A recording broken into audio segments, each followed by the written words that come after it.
చిన్న పురుగు అది వచ్చి చేయిపోయిన వాలితే మంట, ఎర్రటి దద్దుర్లు, నీటి పుడగలు. పశ్చిమ గోదావరి జిల్లా వ్యాప్తంగా ఈ సమస్య కనిపిస్తోంది. పశ్చిమ గోదావరి జిల్లా తాడేపల్లిగూడెం పట్టణ ప్రాంతంలో ప్రస్తుతం యాసిడ్ పురుగులు కలకలం నెలకొంది.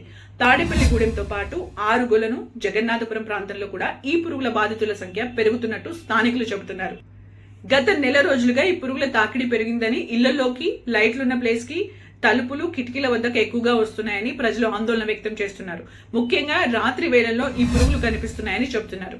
ఇన్ జనరల్ ఎవరైనా చేతిపైన ఒక పురుగు గనక వస్తే వెంటనే దాన్ని చేతితోనే నలిపేస్తారు. అయితే ఈ పురుగుల్లో ఉన్న రసాయనం వల్ల దద్దుర్లు, నీటి బుడగలు, కొంతమంది మందిలో తీవ్రమైన దురద, మంట కూడా వస్తుందని స్థానికులు వాపోతున్నారు. అయితే వైద్యులు మాత్రం ప్రజలు భయపడాల్సిన అవసరం లేదని చెబుతున్నారు. ఈ పురుగుల వల్ల ప్రాణాపాయం ఉండదని స్పష్టం చేస్తున్నారు. కాకపోతే వీటిని నలపకుండా ఉండాలని, మెల్లగా తొలగిస్తే మంచిదని వాళ్ళు సూచిస్తున్నారు. వేళ చర్మంపై దద్దుర్లు లేదా బుడగలు ఏర్పడితే వెంటనే ఆ ప్రాంతాన్ని శుభ్రమైన నీటితో కడిగి వైద్యుల సలహాతో యాంటీబయాటిక్ ఆయింట్మెంట్ వాడాలని సూచిస్తున్నారు. లక్షణాలు ఎక్కువగా ఉంటే హాస్పిటల్ కు వెళ్లడం మంచిదని చెబుతున్నారు.